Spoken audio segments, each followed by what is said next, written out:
नमस्कार, आप देख रहे हैं स्वदेश न्यूज। मैं हूं आपके साथ अंशुल शर्मा और तेल का खेल किस तरीके से किया गया है वो आज हम आपको बताएंगे। जहां पर देश में कोरोना के बाद अगर कोई मुद्दा गरमाया हुआ है तो वो है पेट्रोल डीजल का। आपको बता दें कि लगातार बढ़ती कीमतों को लेकर कांग्रेस समेत सभी विरोधी पार्टियां केंद्र सरकार पर हमलावर हैं।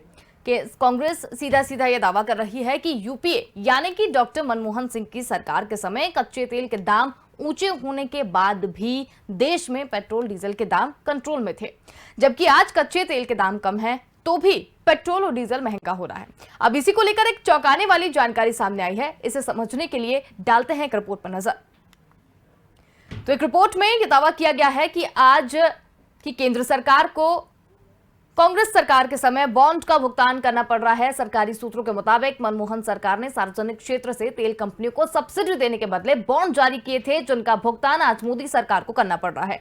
कांग्रेस सरकार के समय कच्चे तेल की बढ़ती कीमतों को कंट्रोल करने और पेट्रोल डीजल की खुदरा कीमतों में वृद्धि न करने के लिए तेल कंपनियों को बॉन्ड जारी किए गए थे, जिसका मतलब यह होता है कि हम आपको सब्सिडी तो दे सकते हैं लेकिन फिर भी आप तेल की कीमतें न बढ़ाएं, इसके लिए हम आपको बॉन्ड जारी कर रहे हैं और हम धीरे धीरे इसका भुगतान कर देंगे। यूपीए सरकार की तरफ से तेल कंपनियों को जारी किए गए ये बॉन्ड लगभग 1.30 लाख करोड़ का भुगतान आज मोदी सरकार कर रही है।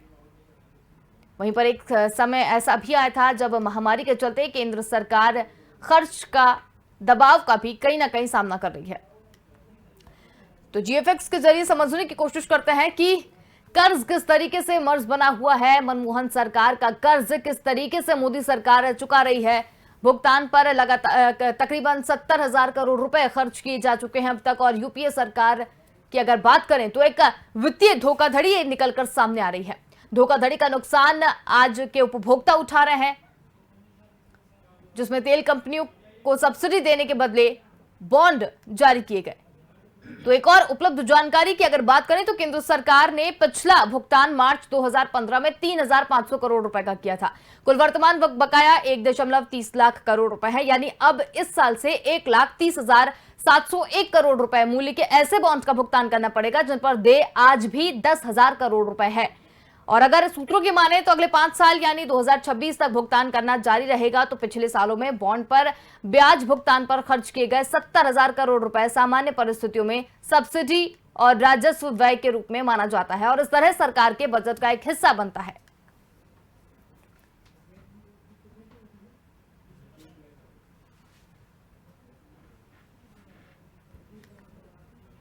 तो आपको बता दें कि सरकार ने आरोप लगाया है कि यूपीए सरकार की तरफ से तेल बॉन्ड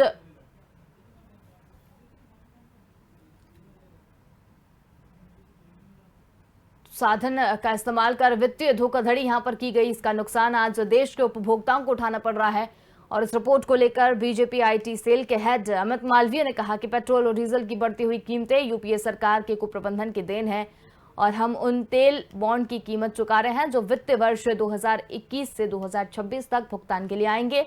और यूपीए सरकार की तरफ से तेल कंपनियों को खुदरा कीमत में वृद्धि न करने के लिए जारी किए गए थे। ये एक खराब अर्थशास्त्र है, खराब राजनीति है।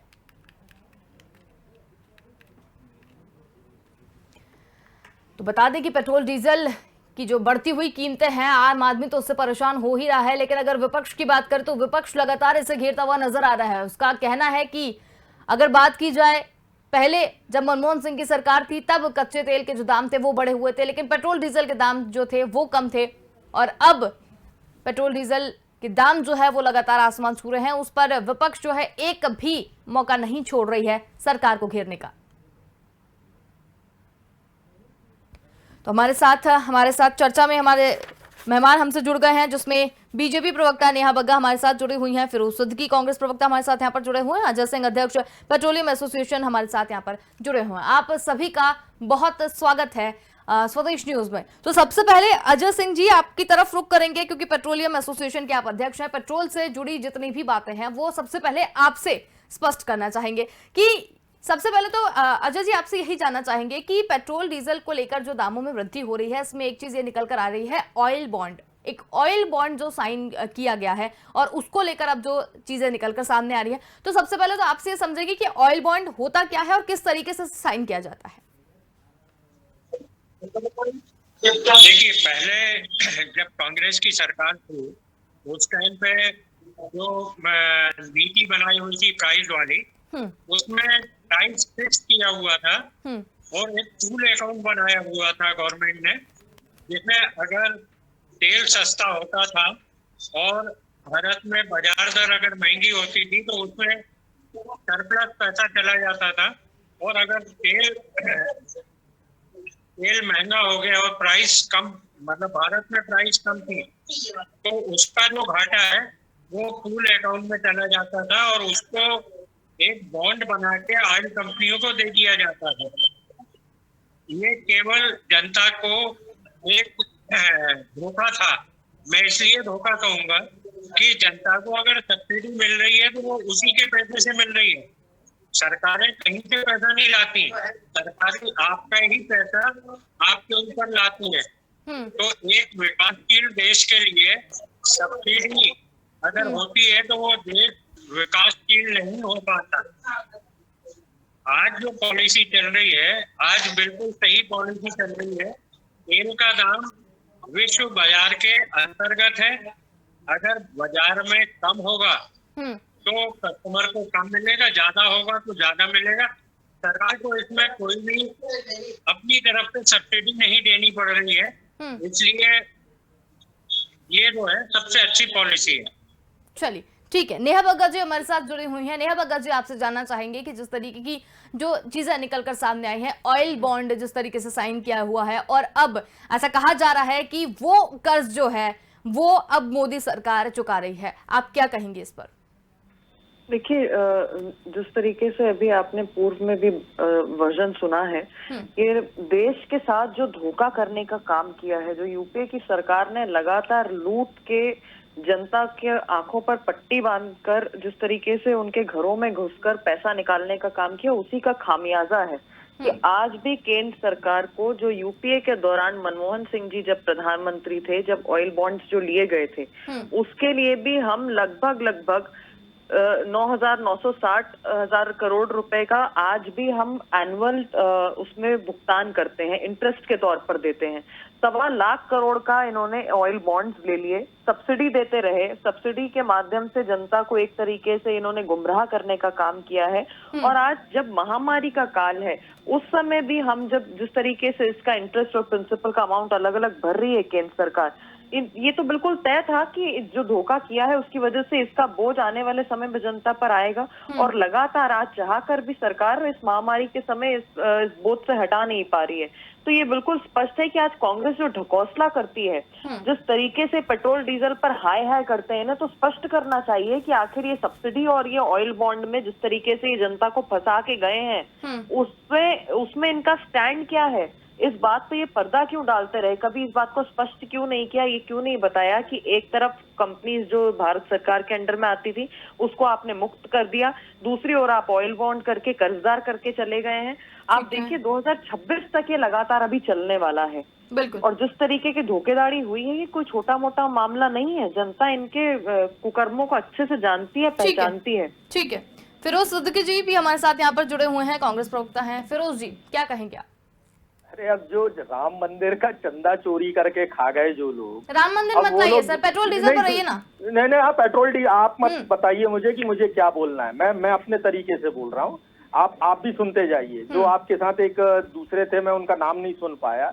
ऑयल बॉन्ड कितने के हैं? 1,60,000 करोड़ के मात्र, ठीक है। और वो यूपीए सरकार, ये जो एनडीए सरकार है, 7 साल में 20 लाख करोड़ रुपए पेट्रोल डीजल से कमा चुकी है टैक्स लगा के। नंबर 1। नंबर 2 बात, यूपीए सरकार ने कमाए थे मात्र 2.5 लाख करोड़। और जो पूल अकाउंट की आप बात कर रही हैं, पूल अकाउंट बनाया ही इसलिए गया था कि जब अंतरराष्ट्रीय बाजार में तेल की कीमतें ऊपर जाएं तो जो कंपनियों को घाटा है वो उस पूल अकाउंट से भर दिया जाता था।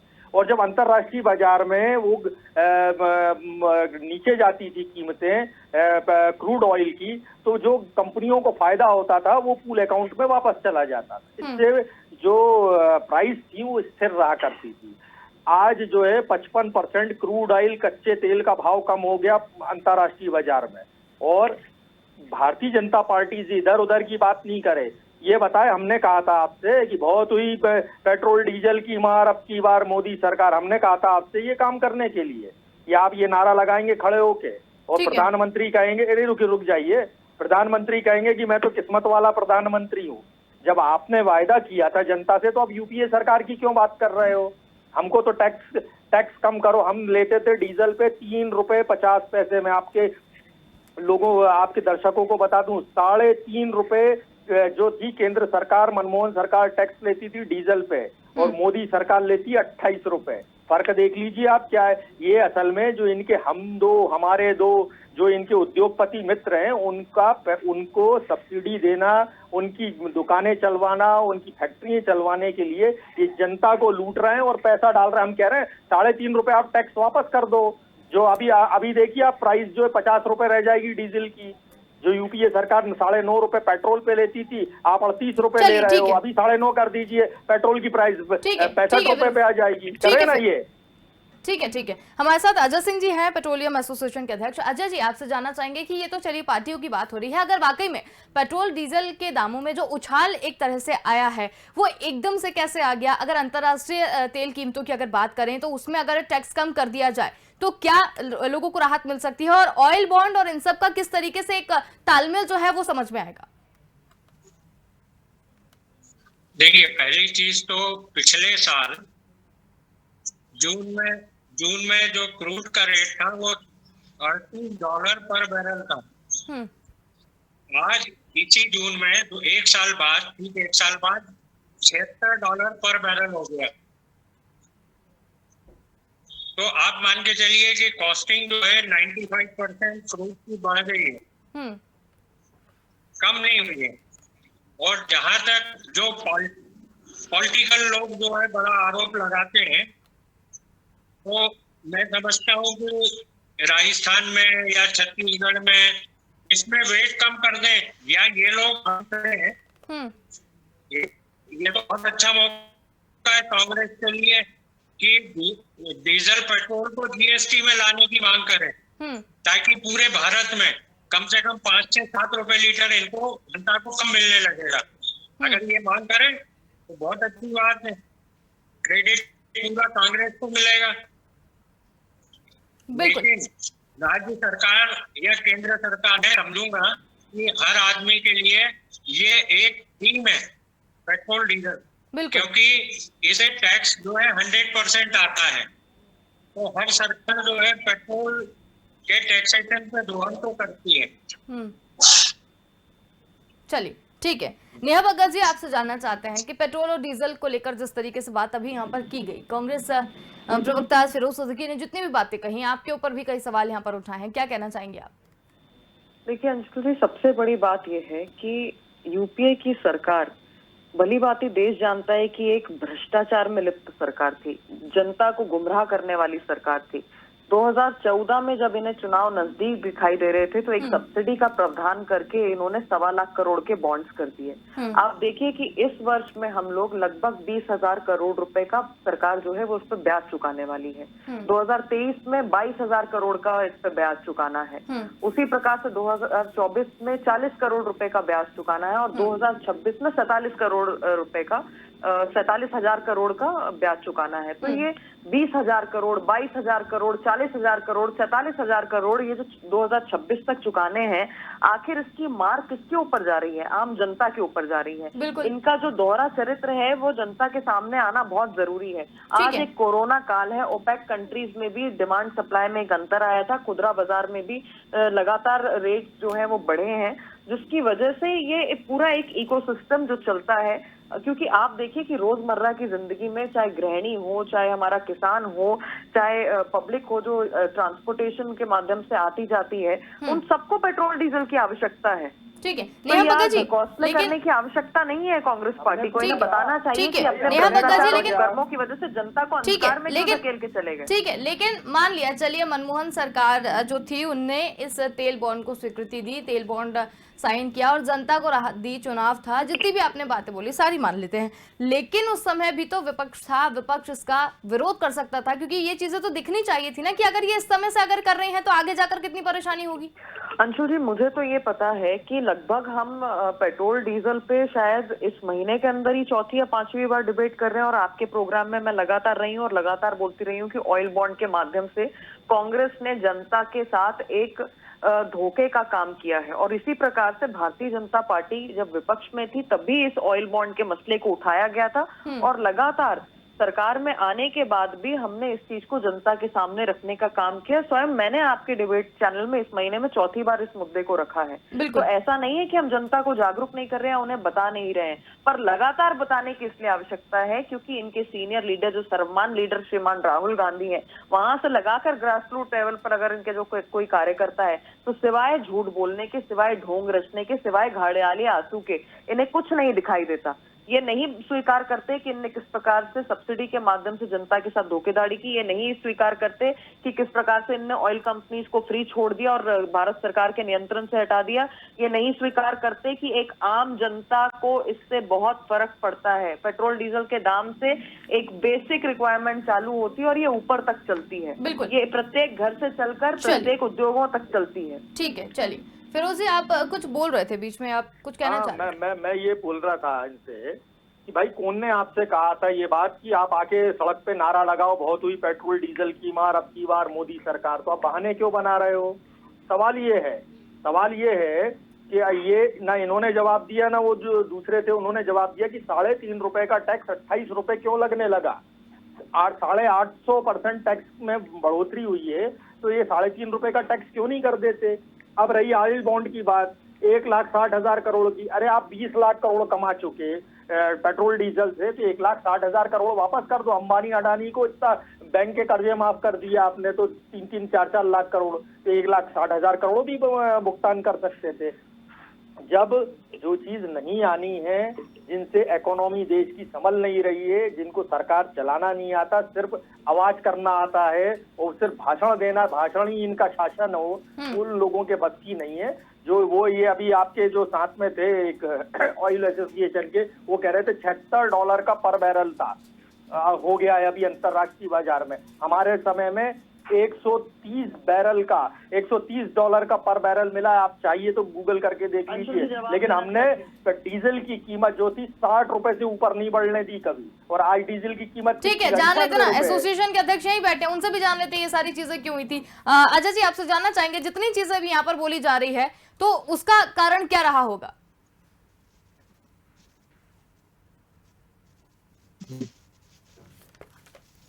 अजय जी, हमारी आवाज पहुंच रही है आप तक? जी अजय जी, देखिए बात वही है ना, पूल अकाउंट था। पूल अकाउंट में अगर बाजार में महंगा होता है, क्रूड महंगा होता है तो चाहिए। देखिए पूल अकाउंट हुआ करता था, उस पूल अकाउंट में अगर क्रूड महंगा होता था तो निश्चित है भारत में तो प्राइस स्थिर थी, लेकिन जो सरकार पैसा मिला रही थी वो किसका पैसा था? वो सरकार का ही पैसा था ना। जो पैसा चला जाएगा तो विकास कार्य कहाँ से होंगे? बिल्कुल, हाँ सही बात है। आप प्रवक्ता हैं बीजेपी के। विकासशील देश के सब्सिडी की परंपरा तय कर लीजिए। नीचे से अच्छा शास्त्री से पूछ लीजिए कि जिस देश में सब्सिडी अगर चलती है वो देश कभी तरक्की नहीं कर पाता। श्रीमान बीजेपी प्रवक्ता, धन्यवाद। नहीं सर, ये चीजें नहीं कीजिए आप ना। बीजेपी प्रवक्ता और कांग्रेस प्रवक्ता यहाँ प्रवक्ता बन के नहीं बैठे हैं, वो एसोसिएशन के अध्यक्ष हैं, पेट्रोलियम एसोसिएशन के अध्यक्ष हैं। आप इस तरीके से नहीं बोल सकते सर। वो पूल अकाउंट पे भी झूठ बोल रहा है, उनको पता ही नहीं है पूल अकाउंट वो एसोसिएशन के अध्यक्ष, उनके पास तथ्य भी होंगे, वो सारी चीजें बता देंगे अभी आपको। मैं तो आपको बोल रहा हूँ ना, पूल अकाउंट पे भी वो झूठ बोल रहे हैं। पूल अकाउंट था ही नहीं इस बात के लिए। पूल अकाउंट बना ही इसलिए था, और इससे पहले जो एक एसोसिएशन के अध्यक्ष थे सिंह, अजय सिंह जी, उन्होंने मुझे बताया था। बोलना आपका काम है, मैं 35 साल से अध्यक्ष हूँ, मालूम है आपको? हाँ। बिल्कुल, चलिए इस तरीके की वही बोल रहा हूँ। पूछिए ना कि भाई ये केंद्रीय कर क्यों लग रहा है इतना, और जब पूछिए कि डॉलर पे $130 का पर बैरल था या नहीं था। ये बार बार पूल भाई अकाउंट आपने की तो बात बॉन्ड कर रहे साइन हैं। कर दिया था ना सर, उसमें तो ये पहले ही लिखा हुआ था कि तेल की कीमतें आप ना बढ़ाएं, इसके आने वाले जो समय में होगा उसके बाद चीजें जो है वो अरे आपको वापस कर दी जाएगी। कैसे बढ़ेगा फिर? मैं तो पूछ रहा हूँ बॉन्ड तो वही टैक्स क्यों था बढ़ ना गया भाई? भाई, 3.5 अगर रुपए का आपने टैक्स बॉन्ड वहां पर 28 रुपए साइन भी क्यों हो किया, गया? फिरोज एक मिनट मेरी बात सुन लीजिए, बॉन्ड अगर मुझे आपने मेरी वहां पर आप साइन भी मेरी बात किया सुनिए ना। और वो चीजें भी दी जाएगी, टैक्स भर रहे हैं, टैक्स भी है, तो अल्टीमेटली चीजें तो जनता की जा रही है ना। अरे 3.5 रुपए का जो टैक्स था वो 28 रुपए टैक्स है। 850% टैक्स किसको कहते हैं? किसी चीज पे आपने सुना है? 850% टैक्स, और स्टेट का वैट अलग है उसके बाद। और आप कहिए कि 850% टैक्स बढ़ा के कहिए अरे साहब वो पूल अकाउंट था और ये बॉन्ड्स खरीद लिए थे। ये किसको मूर्ख बना रहे हैं? 450% डीजल ठीक है, पेट्रोल मूर्ख पे मूर्ख आपने कौन टैक्स बना बढ़ा रहा दिया। है ये बिल्कुल समझ में आ रहा है। नेहा जी आप क्या कहेंगे इस पर पूरे में? देखिए, बहुत स्पष्ट है कि पेट्रोलियम एसोसिएशन के अध्यक्ष यहाँ पर जब बता रहे हैं कांग्रेस और भाजपा बिल्कुल। की सरकार आती जाती रहेंगी। उन्होंने स्पष्ट किया कि पिछले 30 साल से वो अध्यक्ष हैं, कांग्रेस की सरकार भी रही और कांग्रेस की सरकार के बाद भाजपा की सरकार भी है। तो लगातार जिस प्रकार से कांग्रेस ने देश के साथ धोखेधड़ी की है, ये प्रत्येक व्यक्ति जानता है, और जो व्यक्ति झेल रहा है कम से कम वो तो इनके चाल चरित्र को बहुत अच्छे से पहचानता है। आज अगर एक एक्सपर्ट इनको समझाने का प्रयास करे, एक आम जनता इनसे सवाल पूछे कि आपने कर्जदार क्यों छोड़ दिया, आपने इस तरीके से अपने लूट भ्रष्टाचार के लिए, अपनी सत्ता वापसी के लिए जनता को क्यों अंधकार में धकेल दिया, तो कांग्रेस के प्रवक्ता आरोप प्रत्यारोप लगाने का काम करते हैं। आज इन्हें सामने आकर माफी मांगनी चाहिए देश से कि आने वाले 2026 तक के लिए ये आम पब्लिक को कर्जदार करके चले गए हैं। एक पेट्रोलियम प्रोडक्ट जो हर घर की आवश्यकता है, हर व्यक्ति की आवश्यकता है, हर उद्योग की आवश्यकता है, उसमें अगर मुश्किल का एक पैंडेमिक का समय आ गया है तो इन्होंने वहां पर जले पर नमक छिड़कने का काम किया है। और लगातार जिस तरीके से ये झूठे आरोप लगा रहे हैं, तो आप मुझे ये बताइए अंशु जी, आज पूरे देश में अगर पेट्रोलियम डीजल के आप रेट देखेंगी तो सबसे सर्वाधिक कहां पर है? गंगानगर, मुंबई, नासिक। तो ये क्या किसकी सरकारें हैं? जयपुर में किसकी सरकार है? जयपुर भारत का हिस्सा है कि इटली में आ गया? जयपुर, मुंबई और महाराष्ट्र का जो कुछ भाग है, गंगानगर जो है, ये कहाँ इटली में बसते हैं या महाराष्ट्र और ये सब हिंदुस्तान के ये हिस्से हैं? पर ये जवाब नहीं देंगे। ये नहीं बताएंगे कि अगर वाकई में कुछ कर सकते हैं तो क्यों नहीं जो राज्य सरकार के टैक्स लगते हैं वहां पर ये कम करके दिखा दें। बिल्कुल, क्या कहेंगे फिरोज जी? कम तो कर ही सकते हैं। आपने पूछ लिया सवाल कि भाई 850% टैक्स क्यों दिया? अगर स्टेट टैक्स ना लगाएं, कोई भी स्टेट हो, मैं तो शिवराज जी को भी कहता हूं कि वो भी नहीं कर सकते। 7.5 लाख करोड़ जीएसटी का पैसा नहीं दिया केंद्र सरकार ने स्टेटों का, तो ये क्या स्टेट बिना अस्पताल के हो जाए, बिना स्कूलों के हो जाए, बिना बिजली के हो जाए? क्या करेंगे वो स्टेट? मैं तो शिवराज जी को भी कहता हूं कि उनकी भी गलती नहीं है इस मामले में। जो मोदी सरकार है ये अपने हम दो हमारे दो जो इनके मित्र है और रिलायंस को फायदा पहुंचाने के लिए ये सारे ढकोसले किए। एक किसी भी सिविलाइज्ड कंट्री में 850%, इनसे पूछो ना कि भाई 3.5 रुपए का टैक्स, चलो हमने बॉन्ड खरीदे थे, आप उसको 7 रुपए कर लीजिए, टैक्स को दुगना करेंगे ना, आप 850% टैक्स कर देंगे, तो ये टैक्स कब कम होएगा? और $130 पर बैरल का तो वो जवाब उनसे पूछिए कि 130 रुपए पर बैरल हम डॉलर पे क्रूड ऑयल खरीद रहे थे या नहीं खरीद रहे थे? ठीक है, बीजेपी से ले लेते। अब आप 2 से 3 बार ये चीज बोल चुके हैं, बीजेपी से इसका जवाब भी लेते हैं। नेहा बग्गा जी जवाब दीजिए। देखिए, बहुत स्पष्ट है अंशुल जी, ये बार बार मोदी जी पे सवाल उठाते हैं। अरे ये बता दीजिए कि प्रधानमंत्री मनमोहन सिंह तो अर्थशास्त्री थे, अर्थशास्त्री होने के बाद आपने ऑयल बॉन्ड का सहारा क्यों लिया? आपने सब्सिडी का सहारा लेके गुमराह करने का काम क्यों किया? जो ऑयल कंपनीज भारत सरकार के नियंत्रण में आती थी, आपने उनको मुक्त करने का काम क्यों किया? और जिस तरीके से आप 2026 तक का इतनी मोटी रकम का कर्ज छोड़ गए हैं, जो मैंने आपको बताया 20,000 करोड़ रुपए इस वर्ष देने हैं, जिसका इंटरेस्ट, जिसका 22,000 हमें अगले वर्ष देना है, 40,000 देना है, 47,000 करोड़ देना है 2026 तक, तो ये कर्ज की जिम्मेदारी कौन लेगा? और इतने बड़ी बड़ी बातें करने वाले क्यों नहीं बताते कि अर्थशास्त्री मनमोहन सिंह कहां पर फेल हो गए? क्या ये भ्रष्टाचार की नीतियां जो गांधी परिवार द्वारा बैकडोर से चलाई जा रही थी, ये सब उसी का परिणाम है?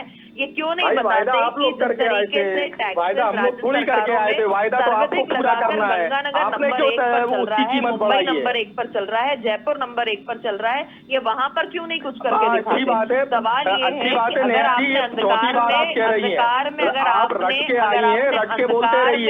डालने का काम किया है जनता को, तो ये स्पष्ट है कि इनका चेहरा सामने आना चाहिए, इन्हें सार्वजनिक तौर पर माफी मांगनी चाहिए कि इनके जो अर्थशास्त्री प्रधानमंत्री थे श्रीमान मनमोहन सिंह जी, उनका अर्थशास्त्र फेल हो गया और देश को डुबाने का काम करके गए हैं, कांग्रेस पार्टी भी और श्रीमान मनमोहन सिंह जी भी। चलिए, तो फिरोज जी, आपको जवाब आपका मिला कि नहीं मिला अभी तक? क्या बताया उन्होंने जवाब? एक कहाँ जवाब दिया उन्होंने इस बात का? हम तो कह रहे हैं आप 20 लाख करोड़ रुपए कमा चुके 7 साल में, और हमने 10 साल में मुश्किल से 2.5 लाख करोड़ रुपए कमाए थे पेट्रोल डीजल पे टैक्स। तो ये 1,60,000 करोड़ क्या होते हैं इसमें? आप बॉन्ड वॉक कैंसिल कर देते, 1,60,000 करोड़ ही तो देना थे आपको। असल बात ये है कि मोदी जी जो भी कहते हैं उसका उल्टा करते हैं। ठीक है, मतलब आप नहीं मानते कि ऑयल बॉन्ड जो किया गया था उसका भुगतान जनता भुगत रही है, आप नहीं मानते इस चीज को? नहीं, तो क्या ब्याज मांग रहे हैं पर ईयर, जो इससे आमदनी हो रही है 1.5 लाख करोड़ से ज्यादा आमदनी हो रही है पेट्रोल डीजल पे। 1,60,000 करोड़ तो एक ही साल में निकल जाते। चलिए ठीक है, आप लोग 850% टैक्स जो है हम उसको टैक्स कम करने की बात कर रहे हैं, और वायदा आपने किया था ना, अब आप पूरा करो। मनमोहन सिंह जी के ऊपर क्यों आरोप लगा रहे हो? नहीं तो कुर्सी छोड़ो, हम कर देंगे, करके दिखाते हैं आपको टैक्स कैसे पेट्रोल डीजल 60 रुपए लीटर मिलता है। ठीक है, बहुत शुक्रिया आप हमारे साथ जुड़े। नेहा भगत जी आपका भी, और अजय सिंह जी आप भी हमारे साथ जुड़े, बहुत शुक्रिया। तो यहाँ पर हम बात करते हैं पेट्रोल डीजल के बढ़ते दामों को लेकर। पेट्रोल डीजल की जो कीमतों को लेकर कांग्रेस समेत सभी विरोधी पार्टी, कांग्रेस जो सरकार है वो लगातार हमलावर हो रही है। कांग्रेस सीधा सीधा दावा कर रही है कि यूपीए यानी कि मनमोहन सिंह की जो सरकार थी उसमें कच्चे तेल के दाम ऊंचे होने के बाद भी देश में पेट्रोल डीजल के दाम कंट्रोल में थे, जबकि आज कच्चे तेल के दाम कम है तो भी पेट्रोल डीजल महंगा हुआ है। इसी को लेकर चर्चा यहाँ पर थी, लेकिन चर्चा फिलहाल किसी निष्कर्ष पर तो नहीं पहुंच पाई है। लेकिन यहाँ पर सीधा सीधा सा एक सवाल यहाँ पर यही उठता है कि कर्ज लिया गया, कर्ज भरा जा रहा है, जो भी हो रहा है टैक्स में कमी भी नहीं हो रही है, लेकिन साफ तौर पर अगर कोई परेशान हो रहा है तो वो सिर्फ और सिर्फ आम जनता परेशान हो रही है। आम जनता की रोजमर्रा की जो चीज रही है पेट्रोल और डीजल, उसको लेकर कहीं ना कहीं जनता परेशान है, और उसको लेकर अब सरकार क्या करेगी ये तो फिलहाल देखने वाला वक्त ही बताएगा। फिलहाल के लिए इतना ही, देखते रहिए स्वदेश न्यूज। नमस्कार।